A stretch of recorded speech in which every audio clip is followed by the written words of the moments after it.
Fala aí, galera, estamos chegando, Jornalismo Raiz, é o novo quadro aqui da Rádio de Pai para Filho. Antes, se inscreva no canal, acione o sininho, curta, compartilhe e feche com a gente aqui na Rádio de Pai para Filho. Jornalismo Raiz é o quê? Histórias do jornalismo, né?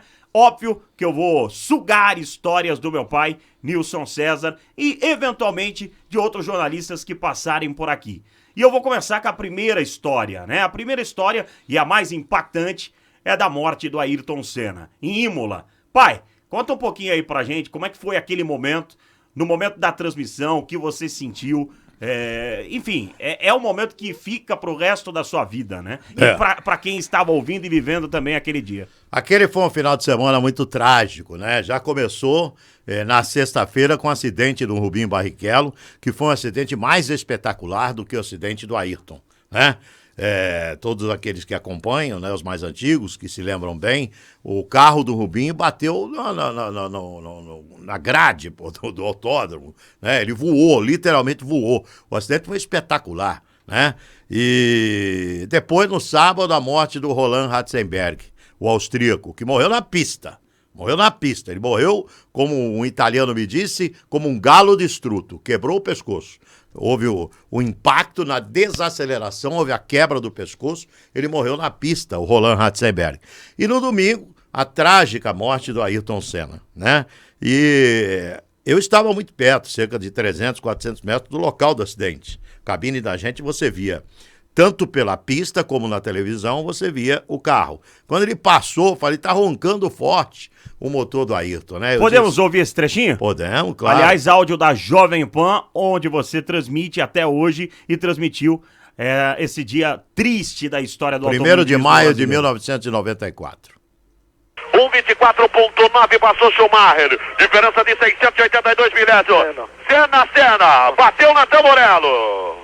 Bateu na Tamborello, Ayrton. Fora da prova, o brasileiro Ayrton Senna foi uma batida muito feia. Muito feia. Tomara que não tenhamos nada de mais grave. O Flavinho falou Senna e você emendou a narração, né? Era a torcida que a gente tinha ali para que não tivesse nada de mais grave. Mas quando o Ayrton desfaleceu, porque esse é o termo, né? Ele não desmaiou, ele desfaleceu com o impacto da barra de suspensão na viseira. Esse foi o detalhe. O Ayrton poderia estar entre nós aqui. Ele teria hoje a idade da sua mãe, teria 63 anos de idade, o Ayrton. E ele estaria entre nós. Se não tivesse batido a barra de suspensão na viseira, ultrapassou a viseira, se tivesse batido no casco, sabe, alguns centímetros para cima, ele estaria vivo entre nós aqui. Ele deu muito azar.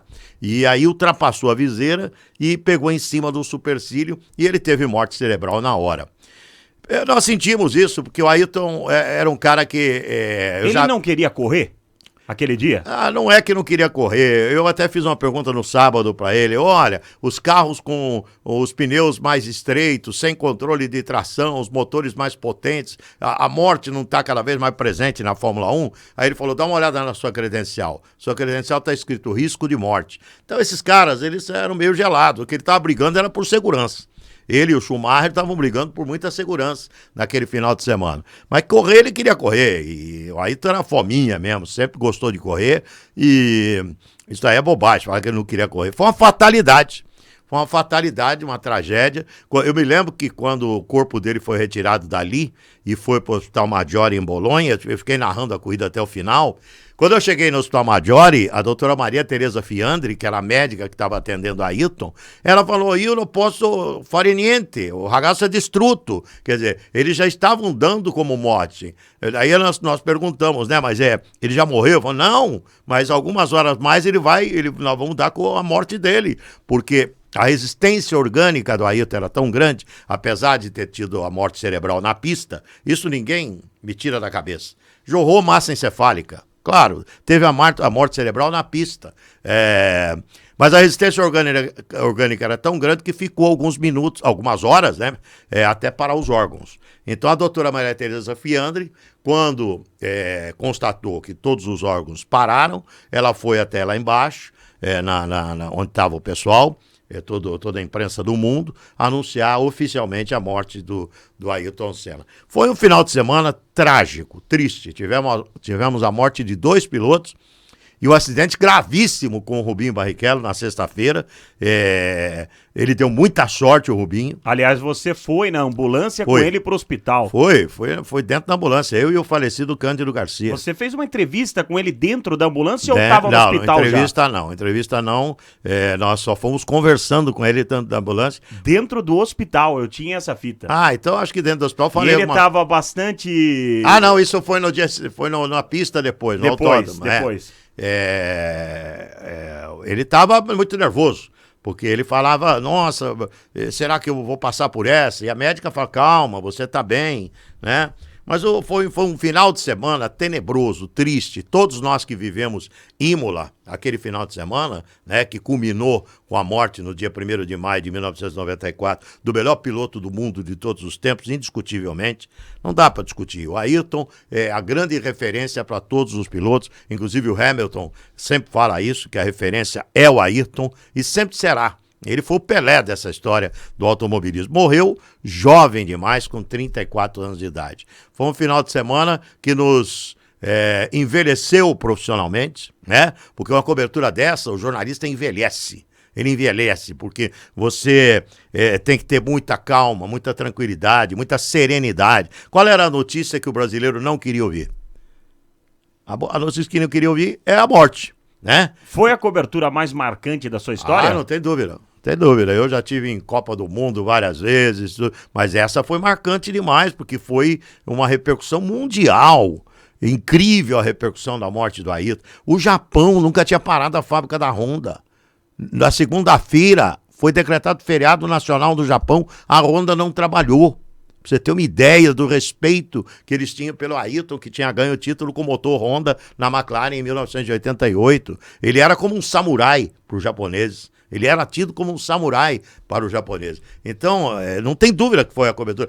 Olha, gente experiente estava lá. Estava o Galvão Bueno, estava o Reginaldo Leme, eu, Flávio Gomes, Luiz Roberto, Lívio Oríquio. Só gente experiente estava cobrindo essa corrida, mas Cândido Garcia, sabe? Gente experiente demais. Mas a gente tinha... esse é o tipo de momento que você envelhece com a cobertura.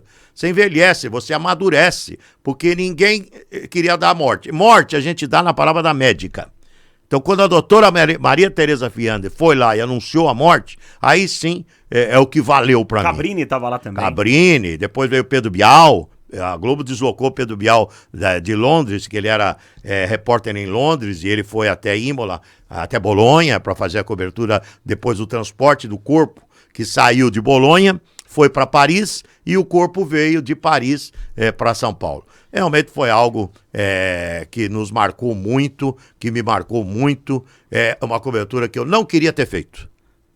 Queria que esse final de semana não tivesse existido, sabe? Que o Ayrton tivesse entre nós. Se eu tivesse um pedido, né, para pagar tudo isso, né, se tivesse poder de apagar esse final de semana da história e o Ayrton pudesse estar entre nós, claro que todos nós nunca queríamos ter registrado o que nós registramos em Imola naquele final de semana. Para encerrar esse primeiro episódio do Jornalismo Raiz, tivemos outras corridas depois. Como é que foi até o final? A corrida seguinte foi a corrida de Mônaco. Foi a corrida dele. A corrida mais fúnebre que eu cobri na minha vida.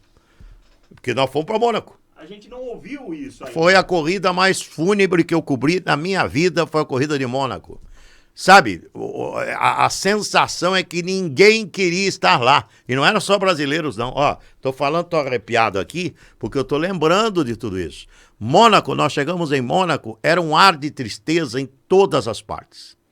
Em todas as partes, no paddock, nas ruas de Mônaco, na sala de imprensa. Mônaco, que sempre foi uma grande festa, aquele ano de 94 a festa não existiu. Só pelo calendário e pelo business, pelo negócio, a corrida aconteceu em Mônaco depois do Grande Prêmio de Imola. Mas última era no Japão ainda ou não? Eu não me lembro, aquele ano, nós tivemos uma corrida em Aida, tivemos uma no Japão antes de Imola.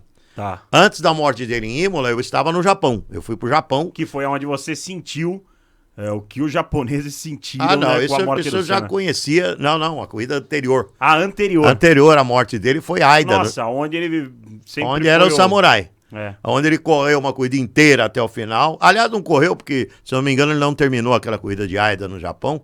Mas a gente sabia disso porque os japoneses amavam ele por causa da Honda. O motor que servia a McLaren, quando ele ganhou o primeiro título mundial, era o motor Honda. Então os japoneses tinham paixão pelo Ayrton e o Ayrton adorava trabalhar com os japoneses também. Então, foi triste demais, mas, repito, algo que todos nós jornalistas ali queríamos não ter vivido. Primeiro episódio do Jornalismo Raiz. Deixa o seu like, compartilhe o vídeo, se inscreva no canal. Tamo junto e espere pela próxima.